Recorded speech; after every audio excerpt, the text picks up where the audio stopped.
Everyone a very warm welcome you all. So आज हम देखने वाले हैं बीपीएससी 3.0 का जो री एग्ज़ाम हुआ था उसका पेपर, टीजीटी का साइंस पेपर है ये। पहला क्वेश्चन इन्होंने क्या पूछा था कि बायोन फोर्स जो है इसे और किस नाम से हम जानते हैं। क्या इसे स्ट्रेन कहते हैं, थ्रस्ट फोर्स कहते हैं या प्रेशर फोर्स कहते हैं। तो वन बाय वन देखते हैं स्ट्रेन क्या होता है। स्ट्रेन आपने स्प्रिंग कांस्टेंट के बारे में पढ़ा होगा, उसमें होता है स्ट्रेस और स्ट्रेन, ठीक है। तो ये स्प्रिंग वाले में लगेगा। थ्रस्ट फोर्स क्या होता है, ये न्यूटन के थर्ड लॉ ऑफ मोशन में रहता है, तो ये भी नहीं है। प्रेशर आपको पता है, फोर्स पर यूनिट एरिया जब लगता है तो उसे प्रेशर कहते हैं। तो बायोन फोर्स एक्चुअली है क्या, तो ये होता है अप थ्रस्ट फोर्स, यानी ऊपर लगने वाला फोर्स। आपने आर्किमिडीज प्रिंसिपल अगर पढ़ा है तो उसमें दिया है, ठीक है। तो इसमें कौन सा हो जाएगा, तो ऑप्शन ई हम चूज़ करेंगे, नन ऑफ द अबव, ठीक है। नेक्स्ट क्वेश्चन इन्होंने पूछा है कि इनमें से कौन सा एक नेचुरल रिसोर्स नहीं है। क्या वाटर नहीं है, वाटर बिल्कुल नेचुरल रिसोर्स है। इलेक्ट्रिसिटी, एयर, तो देखिए एयर भी है आपका, वाटर भी है, बट ये आपकी इलेक्ट्रिसिटी हम नेचुरल रिसोर्सेज से जनरेट कर सकते हैं, बट ये एज अ नेचुरल रिसोर्स नहीं अवेलेबल है, ठीक है। तो ऑप्शन बी जो है वो करेक्ट हो जाएगा। नेक्स्ट क्वेश्चन आपसे पूछ रहा है कि किस तरीके का मानसून हम इंडिया में देखते हैं। तो कैसा मानसून होता है, तो हमारे यहाँ होता है south west monsoon. Option A जो है वो करेक्ट है। नेक्स्ट क्वेश्चन आपसे पूछ रहा है कि this decrease the ozone layer has been link the use of, किसका यूज़ करने से ओजोन की जो परत है वो डिक्रीज़ हो रही है ना। तो पहला है क्लोरोफ्लोरोकार्बन, दूसरा हाइड्रोक्लोरोफ्लोरोकार्बन। तो देखिए इसका यूज़ करने से CFC या SCFC दोनों का हम अगर यूज़ कर रहे हैं, ये निकलती कहाँ से है गैसेस, तो आप सभी को पता है कि आप जब फ्रिज यूज़ करते हो या AC यूज़ करते हो तो उससे CFCs निकलते हैं, ठीक है। तो ये हो जाएगा मोर देन वन। नेक्स्ट क्वेश्चन आपसे पूछा है कि which of the following process, कौन सा ऐसा प्रोसेस करेंगे जिसमें कार्बन जो है वापस रिटर्न हो जाता है एटमॉस्फेयर में CO2 के फॉर्म में, ठीक है। पहला है डिकेड ऑर्गेनिज, जब ऑर्गेनिज डिके हो जाते हैं यानी सड़ने लगते हैं तब बिल्कुल होता है CO2 रिलीज़ होने लगती है। फोटोसिंथेसिस है एंड रेस्पिरेशन है, तो फोटोसिंथेसिस में तो नहीं, लेकिन रेस्पिरेशन में क्या होता है कि ATP का फॉर्मेशन होता है प्लस कार्बन डाइऑक्साइड और वाटर रिलीज़ होता है ना। और उसी में जस्ट अपोजिट क्या होता है, फोटोसिंथेसिस होता है, उसमें क्या होता है कार्बन डाइऑक्साइड इनटेक किया जाता है और उसमें ग्लूकोज में कन्वर्ट हम कर देते हैं ना। तो ये हो गया। तो इसमें दो ऑप्शन सही है, तो मोर देन वन ऑप्शन पे हम जाएंगे, यानी ऑप्शन डी जो है वो बिल्कुल करेक्ट है। आप बताइए इसमें से कौन सा स्ट्रॉन्ग एसिड है, सबसे ज़्यादा स्ट्रॉन्ग कौन सा है, तो ये आपका सल्फ्यूरिक एसिड है, H2SO4, जो कि बैटरी में इसे किंग ऑफ एसिड भी कहते हैं। तो ऑप्शन बी बिल्कुल। नेक्स्ट क्वेश्चन हमसे पूछा है कि अगर कोई न्यूट्रल सॉल्यूशन है तो उसमें क्या कंटेन होगा। क्या H+ आयंस जो है वो ज़्यादा होगा और स्मॉल OH होगा। तो अगर ऐसा होगा तो वो क्या हो जाएगा, वो तो एसिड हो जाएगा ना। अगर प्रोटॉन ज़्यादा है यानी एसिड प्रोटॉन रिलीज़ करता, अगर H+ ज़्यादा है तो वो एसिडिक हो जाएगा, तो ये तो नहीं होगा। Equal number of H+ and OH बिल्कुल सही है। जो नंबर है आपका H+ का एंड OH का, वो दोनों कैसा होगा, इक्वल होगा, तो ये न्यूट्रल सॉल्यूशन हो जाए। ऑप्शन बी बिल्कुल करेक्ट है। इस क्वेश्चन आपसे इन्होंने पूछा है कि the gain of oxygen, oxygen का अगर गेन हो रहा है तो उसे क्या कहते हैं, तो उसे क्या कहते हैं, ऑक्सीडेशन। जब गेन ऑफ ऑक्सीजन होता है तो ऑक्सीडेशन कहते हैं, अगर रिमूव होता है तो रिडक्शन कहते हैं, ठीक है। तो ऑप्शन ए बिल्कुल। क्वेश्चन है कि which of the following property of metal use to making well, well बनाने में हम किस प्रॉपर्टी का यूज़ करते हैं मेटल की, तो क्या मेलेबिलिटी का या सोनोरस का या डक्टिलिटी। तो बिल्कुल सोनोरस मीन्स क्या होता है, बहुत ज़्यादा जो साउंड प्रोड्यूस करता है, और बेल में क्या होता है, बहुत ज़्यादा साउंड प्रोड्यूस किया जाता है। तो ऑप्शन बी जो है वो बिल्कुल करेक्ट है। नेक्स्ट क्वेश्चन में आपसे पूछ रहा है कि कार्बन कंपाउंड कौन सा ऐसा है जिसमें 2 एटम ऑफ कार्बन है। मीथेन क्या है, CH4 है, नहीं, गलत है ये। प्रोपेन, मेथ, एथ, प्रोप, यानी कि 3 है, तो ये भी गलत हो गया। इथेन, मेथ, एथ, यानी कि 2 इसमें है, तो ऑप्शन सी बिल्कुल करेक्ट है। नेक्स्ट क्वेश्चन आपसे पूछ रहा है कि आपको बताना है कि सैचुरेटेड हाइड्रोकार्बन जो है इनमें से कौन सा है। तो आपको देख के ही पता चल रहा है कि इसमें ट्रिपल बॉन्ड होगा तभी तो CH बन पाएगा, तो ये तो नहीं है, ये अनसेचुरेटेड है। सेचुरेटेड का मतलब क्या, जिसमें सिंगल बॉन्ड हो, ठीक है। तो इसमें ट्रिपल बॉन्ड है तो ये नहीं होगा। इसमें क्या है, C है और यहाँ पे 3 इधर H लगा देते हो, 3 इधर, तो बिल्कुल ऑप्शन बी जो है बिल्कुल करेक्ट है। इसमें सिंगल बॉन्ड है सारे में, ठीक है, तो ये सेचुरेटेड है। उसके अलावा अगर हम थर्ड वाले का स्ट्रक्चर देखें तो इसमें क्या है, CS2 है और ये CS2 है, यानी बीच में हमें बैलेंसिंग कंप्लीट करने के लिए 2 बॉन्ड लगाना पड़ेगा, तो ये भी नहीं है, ये डबल बॉन्ड है, ये ट्रिपल बॉन्ड है और ये सिंगल बॉन्ड है। नेक्स्ट आपसे बोल रहा है कि जो बी का डंक होता है यानी बी स्ट्रिंग होता है उसमें कौन सा कार्बोक्सिलिक एसिड होता है, तो इसमें मिथनोइक होता है या सिट्रिक होता है या एसिडिक होता है। एसिडिक आपका विनेगर है तो ये नहीं होगा। सिट्रिक क्या लेमन में पाया जाता है, ये जितने भी सिट्रस फ्रूट है उसमें पाया जाता है, तो ये भी नहीं होगा।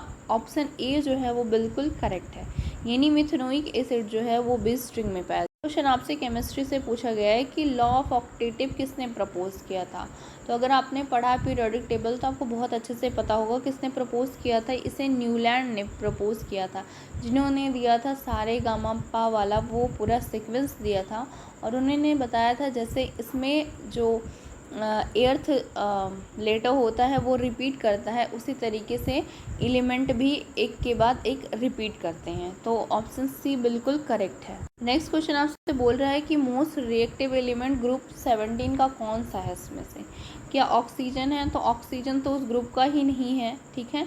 उसके बाद सोडियम भी नहीं है, तो बच्चा क्या, फ्लोरीन बिल्कुल करेक्ट है कि 17 ग्रुप का सबसे ज़्यादा रिएक्टिव क्या होता है, फ्लोरीन होता है। हाँ, अगर आप चैनल पे नए हैं तो प्लीज़ चैनल को सब्सक्राइब ज़रूर कर लीजिए। अगर वीडियो अच्छी लगी तो प्लीज़ लाइक करके ज़रूर जाइए, इससे मुझे काफ़ी मोटिवेशन मिलता है नई वीडियो अपलोड करने का, ठीक है। तो नेक्स्ट देखते हैं क्वेश्चन क्या है। नेक्स्ट में इन्होंने पूछा है कि carbon dioxide is a green gas due to its activity as it. क्यों है ये ग्रीन हाउस गैस, इसलिए है क्योंकि ये एब्जॉर्ब करती है हीट, या एब्जॉर्ब करती है वार्म करंट, या एब्जॉर्ब करती है लाइट। तो मेन जो है ये हीट को ट्रैप करके रखती है, इस वजह से ये क्या है, ग्रीन हाउस गैस है, ठीक है। तो ऑप्शन ए बिल्कुल करेक्ट है। नेक्स्ट क्वेश्चन आपसे इन्होंने पूछा है कि डैमेजिंग इफेक्ट जो है ओजोन लेयर का ह्यूमन हेल्थ पे सबसे ज़्यादा क्या है, तो ये क्या करता है, स्किन कैंसर काज करता है, तो ऑप्शन सी बिल्कुल करेक्ट है, ठीक है। स्किन यूवी रेस उसमें होते हैं ना, तो यूवी रेस से क्या होता है, स्किन डैमेज हो जाता है और इसकी वजह से डीएनए के सीक्वेंस में चेंजिंग आ जाती है, जिसकी वजह से कैंसर हो जाता है ना, तो उसको कहते हैं स्किन कैंसर। इन्होंने आपसे पूछा है कि बायोमेडिशन जो है प्रोसेस इन्वॉल्व करती है use of plant to degrade pollution is, तो इसे बोलते हैं फाइटोमेडिशन मीन्स क्या होता है कि अगर कोई सॉइल है और उसमें बहुत ज़्यादा पॉल्यूशन है तो हम प्लांट से क्या करते हैं, वो उस पॉल्यूशन को खींच लेते हैं ना, प्लांट्स के अंदर ये कैपेसिटी होती है कि पॉल्यूशन को खींच ले जाए, तो उस प्रोसेस को हम फोटोमेडिशन कहते हैं, तो ऑप्शन बी बिल्कुल करेक्ट है। नेक्स्ट क्वेश्चन आपसे पूछ रहा है कि which are the following mineral play a important role in storage and transfer of ADP into ATP, तो बिल्कुल क्या है, ये है आपका फॉस्फोरस में क्या होता है, ये ADP होता है, डाईफॉस्फेट होता है, और डाईफॉस्फेट किस में कन्वर्ट हो जाता है, ट्राईफॉस्फेट में, तो फॉस्फोरस रोल प्ले करता है, ऑप्शन ए बिल्कुल करेक्ट है। क्वेश्चन आपसे पूछ रहा है, ये बायोलॉजी का है कि अर्थवर्म जो है वो कहाँ से ब्रीथ करता है, एक्सचेंज ऑफ गैसेस कहाँ से होती है, माउथ से होती नहीं, लंग्स तो बिल्कुल होता ही नहीं, हाँ स्किन जरूर होती है, तो स्किन से ही ये करते हैं, ऑप्शन से। इन्होंने पूछा है कि which is not function of stomata in excretion, ठीक है। तो पहला इन्होंने बोला है कि रेगुलेशन वाटर बैलेंस, तो बिल्कुल वाटर बैलेंस तो बिल्कुल ज़रूरी है एक्सक्रीशन में, है ना। दूसरा है एब्जॉर्बिंग न्यूट्रिएंट्स, तीसरा है रिमूविंग कार्बन डाइऑक्साइड, तो कार्बन डाइऑक्साइड को भी रिमूव करना एक्सक्रीशन में ही आता है, तो ये दोनों ही नहीं होंगे। लेकिन क्या कोई रोल है इसका एब्जॉर्बिंग न्यूट्रिएंट्स को एब्जॉर्ब करने का काम लीव्स का या स्टोमेटा का नहीं होता, ये किसका होता है, ये रूट का काम है, तो ऑप्शन बी बिल्कुल सही हो जाएगा, ठीक है। नॉट पूछा है। अब नेक्स्ट क्वेश्चन में इन्होंने पूछा है which are the following is a voluntary action, इनमें से कौन सा एक वॉलेंट्री एक्शन है, तो वॉलेंट्री और इनवॉलेंट्री आपको पता है, वॉलेंट्री क्या होता है जो हमारे कंट्रोल में हो, और इनवॉलेंट्री क्या होता है जो हमारे कंट्रोल में ना हो। तो क्या ये वॉलेंट्री कंट्रोल मतलब हार्ट बीट जो है वो हमारे कंट्रोल में है? नहीं है, तो ये तो नहीं है। ये यूरिन फॉर्मेशन भी नहीं होता कंट्रोल में, रेस्पिरेशन भी कंट्रोल में नहीं होता है, क्योंकि ये मेटाबॉलिक प्रोसेस है ना, तो ये भी नहीं होता है। तो इसमें पूछा है वॉलेंट्री प्रोसेस इनमें से कौन सा है, तो इनमें से कोई भी वॉलेंट्री नहीं है, तो none of the above, option E is correct. Next question आपसे पूछ रहा है कि बताइए वेजिटेटिव प्रोपागेशन जो है वो किस में पाया जाता है? तो वेजिटेटिव प्रोपागेशन यानी कि वेजिटेटिव पार्ट से प्रोपागेट हो रहा, तो ये ब्रायोफिल्म में पाया जाता है, ठीक है। स्पायरोगायरा एंड राइजोपस, स्पायरोगायरा में नहीं पाया जाता, इसमें एसेक्सुअल रिप्रोडक्शन होता है, राइजोपस में भी एसेक्सुअल रिप्रोडक्शन होता है, और इसमें क्या है ब्रायोफिल्म में, इसमें वेजिटेटिव प्रोपागेशन होता है। नेक्स्ट क्वेश्चन है कि द ओरिजिन ऑफ स्पीसीज जो बुक है वो किसके द्वारा लिखी गई थी? तो ये लिखी गई थी किसके द्वारा? चार्ल्स डार्विन के द्वारा, जो कि इवोल्यूशन पे थी, है ना। तो ऑप्शन सी बिल्कुल करेक्ट है। नेक्स्ट क्वेश्चन आपसे बोल रहा है कि two magnetic field line intersect, कहाँ इंटरसेक्ट करती हैं? न्यूट्रल पॉइंट पे, नॉर्थ साउथ पोल पे, या मिडिल पॉइंट पे? तो देखिए इंटरसेक्ट ये कभी करती ही नहीं है, जो मैग्नेटिक फील्ड लाइन है वो नेवर इंटरसेक्ट ईच अदर, तो क्या हो जाएगा? ऑप्शन ई हो जाएगा, नन ऑफ दी अबव, ठीक है। तो option E is more correct. Next question है कि जो मेटल डिटेक्टर है वो किस चीज़ पे बेस होता है, कौन से प्रिंसिपल पे बेस होता है? तो मेटल डिटेक्टर आपका इलेक्ट्रोमैग्नेटिक इंडक्शन पे डिपेंड होता है या बेस होता है। क्वेश्चन आपसे पूछा है on which type of mirror the law of reflection is valid, किस तरीके के मिरर पे लॉ ऑफ रिफ्लेक्शन जो है वो वैलिड होता है? तो देखिए दो लॉ था लॉ ऑफ रिफ्लेक्शन का, ठीक है, कि अगर कोई इंसिडेंट रे है तो इंसिडेंट और रे जो है वो बिल्कुल परपेंडिकुलर होगी, दूसरा कि ये किसी भी प्लेन सरफेस से इक्वली रिफ्लेक्ट होगी, ठीक है। तो ये बिल्कुल कन्वेक्स मिरर पे भी फॉलो होता है, कनकेव मिरर पे भी फॉलो होता है, प्लेन मिरर पे, सारे टाइप के मिरर पे फॉलो होता है। तो ऑप्शन डी यानी कि मोर देन वन। इन्होंने क्या पूछा था? इन्होंने पूछा है कि which are the following type of image produce by concave lens, concave lens के द्वारा कौन सी इमेज प्रोड्यूस की जाती है? वर्चुअल भी होती है, डेमिस्ड भी होती है, इरेक्ट भी होती है, यानी कि मोर than one of the ever, option D बिल्कुल। नेक्स्ट क्वेश्चन इन्होंने क्या पूछा है कि नियर साइटनेस जो है वो टर्म किसके लिए यूज़ किया जाता है? नियर साइटनेस का मीन्स क्या है कि आप यहाँ सीट पे बैठे हो, यहाँ बोर्ड है, ठीक है। अब आपको ये बोर्ड तो नहीं दिख रहा है, ठीक है, लेकिन आपको ये बुक दिख रही है, यानी कि आपको दूर की चीज़ें नहीं दिख रही हैं और पास की चीज़ें दिख रही हैं, तो उसे हम कहते हैं नियर साइटनेस या मायोपिया बोलते हैं। और इसी का जस्ट अपोजिट क्या होता है? आपका होता है हाइपर मायोपिया। नेक्स्ट क्वेश्चन इन्होंने क्या पूछा है कि डिफॉरेस्टेशन में इंक्रीज द चांस ऑफ, किस चीज़ का चांस बढ़ जाता है? तो फ्रीक्वेंटली लैंडस्लाइड्स, यानी लैंड्स की स्लाइडिंग हो रही है, बिल्कुल रेनफॉल हो रहा है, इरोजन ऑफ सरफेस सॉइल हो रहा है, तो सारा कुछ होने लगता है अगर आपने डिफॉरेस्टेशन कर दिया, पेड़ों की कटाई कर दी तो ऑप्शन डी बिल्कुल करेक्ट है, more than one of the above. Next question इन्होंने क्या पूछा था कि चिपको मूवमेंट जो है उसमें क्या है? ये सुंदरलाल बहुगुणा के द्वारा स्टार्ट किया गया, सब बिल्कुल सही है। दूसरा है कि it was a movement for conservation of forest, बिल्कुल सही है। पीपल ने इसे प्रोटेक्ट किया था हगिंग करके प्लांट्स को, तो बिल्कुल सही है, तो यानी मोर देन वन, ऑप्शन डी बिल्कुल करेक्ट है। नेक्स्ट क्वेश्चन आपसे बोल रहा है कि बायोगैस कंसिडर करते हैं good source of energy because, क्यों इसे कहते हैं? क्योंकि इसमें क्या होता है, मीथेन प्रोड्यूस किया जाता है और मीथेन से बहुत कम पॉल्यूशन होता है, ठीक है, इस वजह से इसे गुड क्या बोला जाता है? Good source of energy. और मीथेन का जो एनर्जी प्रोडक्शन का अमाउंट वो भी काफ़ी हाई होता है, ठीक है, तो ऑप्शन सी बिल्कुल करेक्ट। क्वेश्चन है कि जो न्यूक्लियर रिएक्शन होता है वो उसमें एनर्जी कहाँ से प्रोड्यूस होती है? तो ये कहाँ से होती है? तो न्यूक्लियर फिजन से होती है ना। न्यूक्लियर फिजन जब होता है 1 से 2, 2 से 4 इस तरीके से, तो वहाँ पे एनर्जी प्रोड्यूस होती है। हैवी वाटर का कोई ऐसा रोल नहीं है, हैवी वाटर का उसमें रोल होता है, बट ये क्या करता है, स्लो डाउन कर देता है फिजन को, ठीक है। उसके बाद है the mass of the fuel, तो मास ऑफ द फ्यूल पे भी नहीं होता, ठीक है। तो मेन जो है उसका क्या है, न्यूक्लियर फिजन होता है उसमें। क्वेश्चन है कि आप आपसे पूछ रहा है कि नॉट अ बाइसेक्सुअल प्लांट, यानी कि बाइसेक्सुअल क्या है, जिसमें मेल एंड फीमेल दोनों प्रेजेंट हों, ठीक है, उसको हम कहते हैं बाइसेक्सुअल प्लांट। पपाया आपको पता है ये कैसा होता है, ये यूनिसेक्सुअल होता है, यानी मेल एंड फीमेल दोनों अलग अलग होते हैं। वाटरमेलन में भी सेम ऐसा ही होता है कि मेल एंड फीमेल दोनों अलग अलग प्लांट में होते हैं। वाइट मुलबेरी में भी होता है। तो ऑप्शन कौन सा सही हो जाएगा, ऑप्शन डी बिल्कुल करेक्ट है, more than one of the above. Next है, आपसे पूछ रहा है कि as a three big question आपसे बोल रहा है कि which of the following are the big three primary nutrients in commercial fertilisers. तो ये कौन है, तो आप सभी को पता है NPK। NPK क्या है, नाइट्रोजन, फॉस्फोरस एंड पोटेशियम, ठीक है। तो इसका यूज़ हम फर्टिलाइज़र के रूप में करते हैं अपने खेतों में।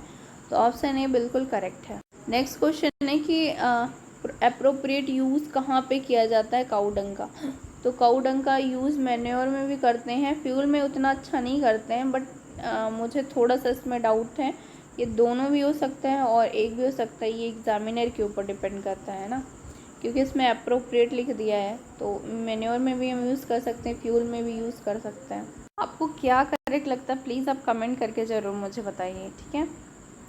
नेक्स्ट क्वेश्चन क्या है कि which statement is true for rate of evaporation. तो डायरेक्टली प्रोपोर्शनल होता है टेम्परेचर के, बिल्कुल सही है, टेम्परेचर बढ़ेगा तो इवोपरेशन भी बढ़ जाएगा।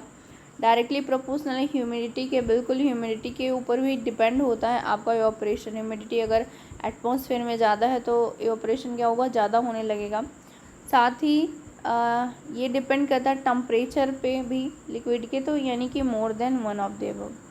नेक्स्ट आपसे पूछ रहा है कि जो स्टीम स्टेट ऑफ वाटर है वो कैसा होता है। तो ये कैसा होता है, ये आपका गैसियस होता है, ऑप्शन बी जो है। क्वेश्चन आपसे बोल रहा है कि मेल्टिंग पॉइंट जो है आइस का वो कितना है। तो बिल्कुल 0 डिग्री भी होता है और 273.15 कैल्विन भी होता है, पर ये जो है ये बॉइलिंग पॉइंट है कैल्विन में ना, तो ये नहीं होगा, बट ये दोनों तो होगा, तो मोर than one of the above, ठीक है। तो option D correct. Next question है कि अगर कोई सॉलिड है वो मेल्ट कर रहा है, सॉलिड मेल्ट, इट्स टेम्परेचर क्या होगा। तो टेम्परेचर रिमेन सेम ही रहता है, क्योंकि उसकी फोर्स जो है यहाँ पे अट्रैक्शन फोर्स होते हैं, तब तक वो क्या करता है, एब्जॉर्ब करके टूट रहा होता है, तो वो मेंटेन होता है। जो इसका टेम्परेचर है वो बिल्कुल मेंटेन रहता है जब तक वो पूरी तरीके से टूट नहीं जाते, उसके बाद इंक्रीज़ होना स्टार्ट होता है ना। तो ऑप्शन बी बिल्कुल करेक्ट। नेक्स्ट क्वेश्चन आपसे है कि scattering of beam of light जो है वो किस इफेक्ट को बताती है। तो इसे टैंडल इफेक्ट के नाम से हम जानते हैं। नेक्स्ट क्वेश्चन है कि जो आप देखते हो बर्निंग ऑफ कैंडल, उसमें कौन सा चेंज है, क्या वो फिजिकल है या बर्निंग है या केमिकल। तो वो फिजिकल चेंज भी होता है और केमिकल भी होता है। किस तरीके से, फिजिकल यानी कब होता है, जब ये कैंडल ऐसे जल रही होती है और ये मोम जो है वो पिघल के नीचे गिर रहा होता है, तो अगर ये बच जाएगा तो हम फिर से बना लेंगे, तो ये कैसा है, ये फिजिकल चेंज है। लेकिन अगर एक बार ये जल के ख़त्म हो जा रहा है, जो कार्बन डाइऑक्साइड में कन्वर्ट हो जा रहा है, क्या फिर से वो बनेगा, नहीं होगा, यानी केमिकल, यानी कि मोर than one of the above, option D correct है। नेक्स्ट क्वेश्चन है कि इनमें से कौन सा ऐसा है जो not liquid state at room temperature पे लिक्विड नहीं है। तो सीजियम भी होता है, गैलियम भी होता है, ब्रोमीन भी होता है, ये तीनों ही होते हैं। तो इसमें नॉट पूछा जाए ऐसा कोई नहीं है कि ऐसा नहीं है, तो none of the above, option E is correct. उन्होंने पूछा था कि एटॉमिक मास जो है वो ऑक्सीजन का कितना होता है। तो आप सभी को पता होगा कि एटॉमिक मास जो है वो कितना होता है, 16 होता है। अच्छा, एटॉमिक नंबर आप मुझे प्लीज़ कमेंट करके बताइए कि कितना होता है ऑक्सीजन का। अच्छा, एटॉमिसिटी जो है वो सल्फ़र की कितनी होती है। तो ये मोनो एटॉमिक नहीं होता, सिंगल में नहीं प्रेजेंट होता, ये डाय में भी नहीं प्रेजेंट होता, ये टेट्रा में प्रेजेंट होता है, यानी सल्फ़र के 4 मॉलिक्यूल्स होते हैं एक साथ में। नेक्स्ट क्वेश्चन में आपसे बोल रहा है कि कोई कंपाउंड है उसमें मेटल नॉन मेटल दोनों हैं, तो मेटल को हम कब लिखते हैं। तो हम मेटल को हमेशा क्या करते हैं, फर्स्ट लिखते हैं, लास्ट नहीं लिखते, एनीवेयर भी नहीं लिखते हैं, हम हमेशा फर्स्ट लिखते हैं जब अगर मेटल एंड नॉन मेटल है। नेक्स्ट है जो आपसे बोल रहा है कि मास ऑफ न्यूट्रॉन जो है, ठीक है, मास ऑफ न्यूट्रॉन जो है वो किसके इक्वल होता है। तो ये बिल्कुल प्रोटॉन के इक्वल होता है ना। और ये दोनों पाए कहाँ जाते हैं, तो ये न्यूक्लियस के अंदर पाए जाते हैं, प्रोटॉन और न्यूट्रॉन। नेक्स्ट क्वेश्चन है कि 80 ग्राम ऑफ हीलियम जो है वो कितने मोल कंटेन करेगा। 80 gram of helium contain moles कितने। तो 80 ग्राम ऑफ मोल्स, ठीक है, कंटेन, तो हीलियम का अगर हम एटॉमिक मास देखें तो कितना होता है, तो इसका एटॉमिक मास होता है 4।